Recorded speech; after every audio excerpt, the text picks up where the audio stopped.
Maths foundation के physics के class में आप सभी का स्वागत है। मैं आपको पढ़ा रहा हूं क्लास 12 के फिजिक्स का चैप्टर नंबर 12 जिसका नाम है atom.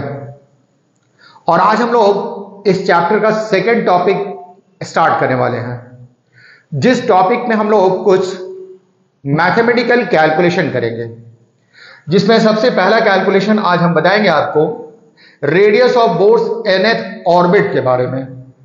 Radius of Bohr's nth orbit निकालेंगे, बोर्स रेडियस को डिफाइन करेंगे और स्मॉलेस्ट रेडियस इन एच एटम, इसका वैल्यू क्या होता है ये हम लोग जानेंगे। तो आइए हम लोग स्टार्ट करते हैं। Calculation of radius of Bohr's nth orbit. Bohr's nth orbit के रेडियस के लिए क्या एक्सप्रेशन होगा वो जानते हैं। आइए समझते हैं। सपोज कीजिए कि आपके पास ये एक एटम है और ये एटम का न्यूक्लियस है। आप जानते हैं न्यूक्लियस में पॉजिटिव चार्ज होता है। अगर 2 प्रोटॉन होगा तो 2e का चार्ज होगा, 5 प्रोटॉन होगा तो 5e का चार्ज होगा और Z प्रोटॉन होगा तो Ze का चार्ज होगा। यहां पर Ze का पॉजिटिव चार्ज है। इलेक्ट्रॉन ऑर्बिट के चारों तरफ रिवॉल्व करता है। मान लिया जाए कि इस इलेक्ट्रॉन का मास me है, इलेक्ट्रॉन का मास me है, इसकी स्पीड vn है और इसका रेडियस rn है। मास of electron me, speed of electron vn और रेडियस ऑफ इलेक्ट्रॉन है rn। अगर आप मास और वेलोसिटी को मल्टीप्लाई करते हैं me इंटू vn, ये लीनियर मोमेंटम कहलाता है। और अगर इस ऑर्बिट के रेडियस से इसको मल्टीप्लाई कर देते हैं तो ये एंगुलर मोमेंटम कहलाता है। ये angular momentum of revolving electron है। एक बार फिर से जान लें, कोई इलेक्ट्रॉन जिसका मास me है, एक सर्कुलर पाथ पर मूव कर रहा है, ऑर्बिट के चारों तरफ मूव कर रहा है, ऑर्बिट का रेडियस rn है और इस nth ऑर्बिट, ये nth ऑर्बिट है, इस nth ऑर्बिट में इलेक्ट्रॉन की स्पीड है vn। एक बार फिर से, me मास ऑफ इलेक्ट्रॉन है, rn radius of nth orbit है और vn ये speed of electron in nth orbit है। तो इलेक्ट्रॉन का एंगुलर मोमेंटम होता है me vn rn, ये इलेक्ट्रॉन का एंगुलर मोमेंटम है। बोर्स के क्वांटम कंडीशन के हिसाब से ये एंगुलर मोमेंटम ऑफ इलेक्ट्रॉन ये क्वांटाइज्ड होता है। मतलब इसका वैल्यू h/2 पाई का इंटीग्रल मल्टीपल होता है। तो ये me vn rn ये बराबर हो जाएगा nh/2 पाई। ये बोर्स क्वांटम कंडीशन के, बोर्स क्वांटाइजेशन कंडीशन के अकॉर्डिंगली आपको ये इक्वेशन मिल रहा है। यहां me मास ऑफ इलेक्ट्रॉन है, vn speed of electron in nth orbit है, rn radius of nth orbit है और n प्रिंसिपल क्वांटम नंबर है। ऑर्बिट नंबर को ही कहा जाता है प्रिंसिपल क्वांटम नंबर और ये आपको इंटीजर में होता है। फर्स्ट ऑर्बिट के लिए principal quantum number 1, second orbit के लिए प्रिंसिपल क्वांटम नंबर 2 और थर्ड ऑर्बिट के लिए प्रिंसिपल क्वांटम नंबर 3 है। तो these are principal quantum number. आइए यहां से अगर हम लोग इस इक्वेशन को सॉल्व करें और सॉल्व करके h प्लैंक्स कांस्टेंट है और प्लैंक्स कांस्टेंट का वैल्यू होता है, प्लैंक्स कांस्टेंट का वैल्यू होता है 6.63 इंटू 10⁻34 जूल सेकेंड। अब हम लोग इस इक्वेशन को vn के लिए सॉल्व करेंगे। तो पहले से था nh/2 पाई और me rn इस साइड आ जाएगा तो ये 1/me rn हो जाएगा। तो इस तरह से जब इलेक्ट्रॉन nth ऑर्बिट में रिवॉल्व कर रहा है तो इसकी स्पीड के लिए फॉर्मूला होगा nh/2 पाई 1/me rn। आइए आगे समझते हैं। अभी मैंने आपको बताया कि ये न्यूक्लियस है और न्यूक्लियस के पास पॉजिटिव चार्ज होता है। इलेक्ट्रॉन इसके चारों तरफ रिवॉल्व कर रहे हैं। इलेक्ट्रॉन की स्पीड vn है और इस सर्कुलर पाथ का रेडियस है rn। कोई भी पार्टिकल जब किसी सर्कुलर पाथ पर रिवॉल्व करती है तो उस पार्टिकल को सेंटर की तरफ एक फोर्स की जरूरत होती है। कोई भी ऑब्जेक्ट अगर सर्कुलर पाथ पर रिवॉल्व करेगा तो उस ऑब्जेक्ट को सेंटर की तरफ एक फोर्स की जरूरत होगी, जिस फोर्स का नाम है centripetal force. M e mass of electron, v n speed of electron और आरएन ये है रेडियस ऑफ nth ऑर्बिट। तो इस तरह से इस इलेक्ट्रॉन को एक सेंट्रीपिटल फोर्स की जरूरत होगी, और वो सेंट्रीपिटल फोर्स का फॉर्मूला आता है MEVN by RN, MEVN square by RN। तो ये centripetal force required two electron है। इलेक्ट्रॉन के इतने सेंट्रीपिटल फोर्स की जरूरत होगी। ये सेंट्रीपिटल फोर्स इलेक्ट्रॉन और न्यूक्लियस के बीच में एक फोर्स ऑफ अट्रैक्शन काम करता है। इलेक्ट्रॉन और न्यूक्लियस के बीच में एक फोर्स ऑफ अट्रैक्शन काम करता है, जिसे हम लोग इलेक्ट्रोस्टैटिक अट्रैक्शन कहते हैं। ये इलेक्ट्रोस्टैटिक अट्रैक्शन का फॉर्मूला हो जाएगा 1/4πε0 ZE, जो कि न्यूक्लियस में चार्ज है और ये चार्ज ऑन 1 इलेक्ट्रॉन है। तो आपने पढ़ा था कूलम फोर्स का formula 1/4πε0 Q1 Q2 by R square. तो ये आपको 1/4πε0 Q1 के बदले में ZE, Q2 के बदले में E और डिस्टेंस के बदले में RN है, ये RN स्क्वायर। तो इस तरह से आपने देख लिया MEVN square by RN, this is equal to 1/4πε0 ZE into E by RN square. अब हम लोग Vn का वैल्यू ऊपर में निकाले हुए हैं।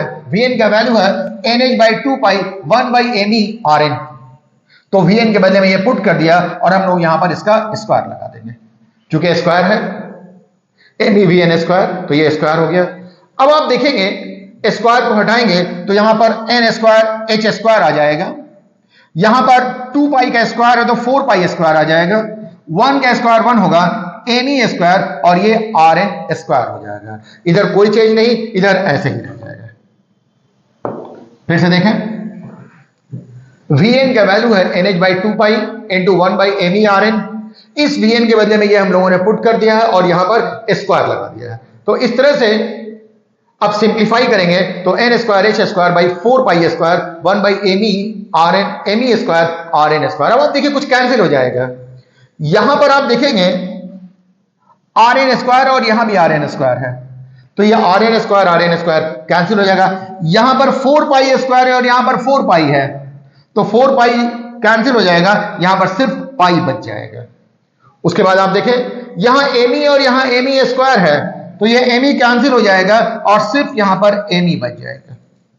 तो 1/RN n square h square by pi, फिर 1/ε0 ZE इंटू E मिलकर के ZE स्क्वायर हो जाएगा। ये सब कैंसिल हो गया, क्या बचेगा देख लीजिए, 1/RN ये n square h square divided by me और राइट साइड में 1/ε0 ZE divided by ZE square हो जाएगा। तो आइए आगे देखते हैं। इस तरह से लेफ्ट साइड के जो बचे हुए term 1/RN n square h square pi by AB ZE square by ε0। अब हम लोग इस एक्सप्रेशन को क्रॉस मल्टीप्लीकेशन करेंगे। इस एक्सप्रेशन को क्रॉस मल्टीप्लीकेशन करेंगे। क्या करेंगे देखिए, यहां नीचे में RN है और पाई me है, तो RN पाई me ये मल्टीप्लाई होगा ZE स्क्वायर से, तो RN into pi me into ZE square, और ये ऊपर वाले के टर्म को ये नीचे से मल्टीप्लाई करेंगे, ये क्रॉस मल्टीप्लीकेशन कहलाता है। तो ये हो जाएगा n square h square into ε0। पहले हम लोगों ने सेंटीमीटर फोर्स का कॉन्सेप्ट अप्लाई किया, वहां पर Vn का वैल्यू पुट किया और Vn का वैल्यू पुट करके जो कैंसिल हुआ था कैंसिल हुआ। फिर हम लोगों ने क्रॉस मल्टीप्लीकेशन किया। अब हम लोग Rn को सब्जेक्ट ऑफ इक्वेशन बना लेंगे, तो Rn इज इक्वल टू ये n स्क्वायर है और ये z इधर चला जाएगा, तो n स्क्वायर बाई z। उसके बाद ε0 है, h स्क्वायर है, और ये पाई me, ये पाई me है और ये e स्क्वायर है। फिर से देख लें, Rn n square by z, ये z चला गया उस साइड में, फिर ये पाई me इधर आ जाएगा, फिर e स्क्वायर था, ये e स्क्वायर डिनोमिनेटर में हो जाएगा, ऊपर में ε0 था और h स्क्वायर था, तो ε0 h स्क्वायर हो जाएगा। जब आप ε0 का वैल्यू पुट करेंगे, आप जानते हैं ε0 का वैल्यू ये होता है 8.85 इंटू 10⁻⁻12। h का वैल्यू पुट करेंगे 6.67 इंटू 10⁻⁻32 और इसका स्क्वायर, पाई का वैल्यू पुट करेंगे, एम का वैल्यू और ई का वैल्यू पुट करेंगे, तो सिंप्लीफाई करने के बाद इसका वैल्यू आता है epsilon not H square pi M E square 0.53 into 10⁻⁻8, ये इतना सेंटीमीटर आ जाता है। अगर 10⁻⁻2 से मल्टीप्लाई कर दे तो ये सेंटीमीटर मीटर में बदल जाएगा, मतलब R N is equal to हो जाएगा N square by Z 0.5 into 10⁻10। ये 10⁻10 को एंगस्ट्रॉम कहा जाता है। 1 angstrom is equal to 10⁻10 metre square. तो R N is equal to हो जाएगा N square by Z into 0.53 angstrom. तो ये है expression for radius, this is the expression for radius of Bohr's nth orbit. Bohr's के nth orbit के radius का यही एक्सप्रेशन होगा, r n square by Z into 0.53 angstrom. इससे ये पता चल रहा है कि ये जो बोर्स nth ऑर्बिट का रेडियस है, ये दो बातों पर डिपेंड करता है। एक प्रिंसिपल क्वांटम नंबर मतलब ऑर्बिट नंबर पर, और दूसरा है एटॉमिक नंबर। तो आइए हम लोग आगे चलते हैं। क्या है? This is the expression for radius of Bohr's nth orbit.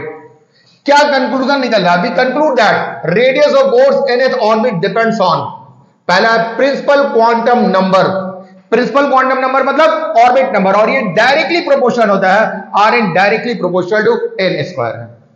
अगर आपने एन का वैल्यू 1 ले लिया, एन का वैल्यू 1 ले लिया, तो ये फर्स्ट ऑर्बिट कहलाएगा और ये हो जाएगा R1। तो इसका वैल्यू 1 का स्क्वायर 1। जब आपने n का वैल्यू 2 ले लिया तो ये हो जाएगा R2 और 2 का स्क्वायर करेंगे तो 4। जब आपने n का वैल्यू 3 ले लिया तो ये R का वैल्यू 3 हो जाएगा और 3 का स्क्वायर 9। मतलब R1 R2 R3 इसका जो रेशियो आएगा वो 1:4:9:16 इसी रेशियो में आएगा। तो R1 R2 R3 1:4 याद रखेंगे, स्क्वायर के रेशियो में आते हैं 1:4:9:16, फिर 25, फिर 36, इस तरह से आएगा। दूसरा एटॉमिक नंबर ऑफ एलिमेंट। अगर एलिमेंट का एटॉमिक नंबर ज्यादा होगा तो रेडियस का वैल्यू कम होगा, मतलब आर एन इनवर्सली प्रोपोर्शनल होगा जेड के। इन दो बातों पर डिपेंड करता है। तो देख लिया आपने radius of Bohr's nth orbit क्या था, किन बातों पर डिपेंड करता है और किस तरीके से डिपेंड करता है। आइए आगे चलते हैं।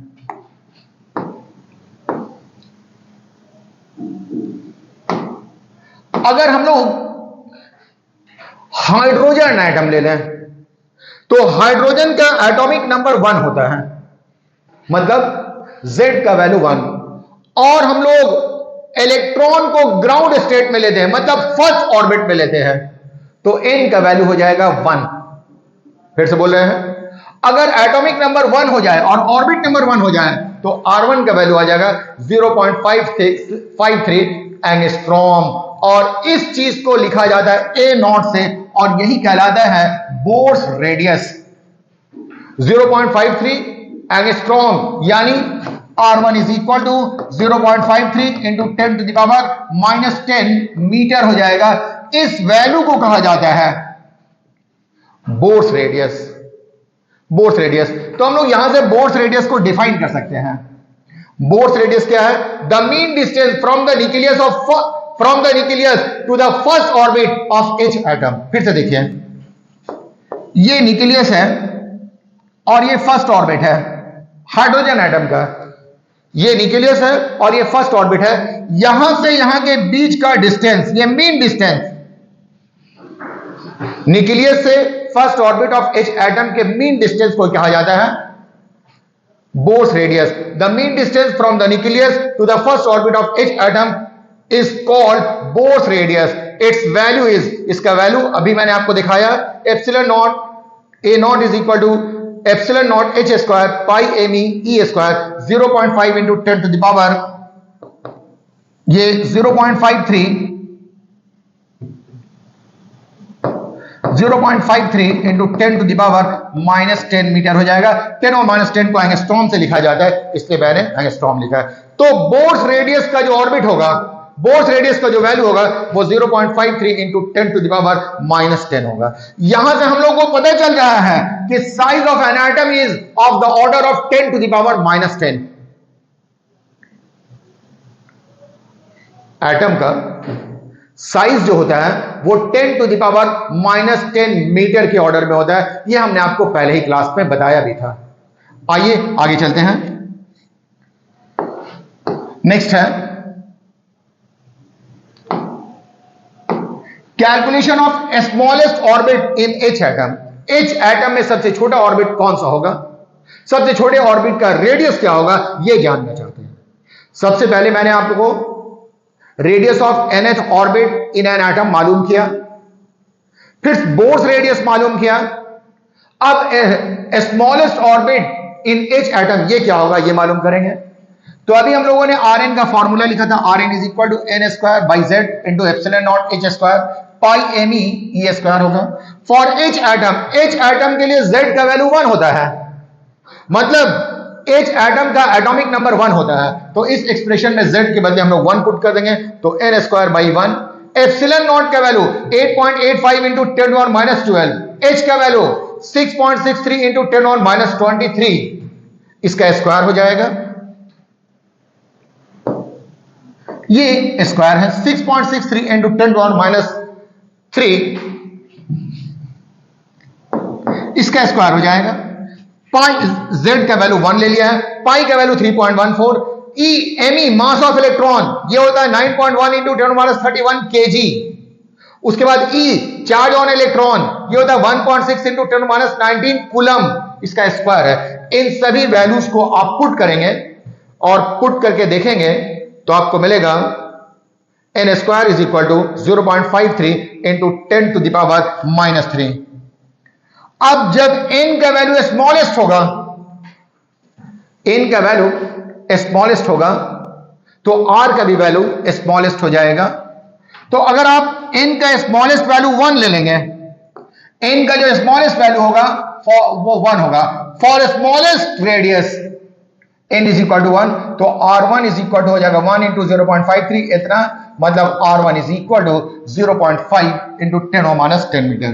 Hence the size of an atom is of the order of 10⁻10 metre, और smallest orbit of H atom उसका साइज यही होता है। तो आज के लिए इतना ही है, बाकी हम आपको अगले क्लास में बताएंगे। Okay, thank you.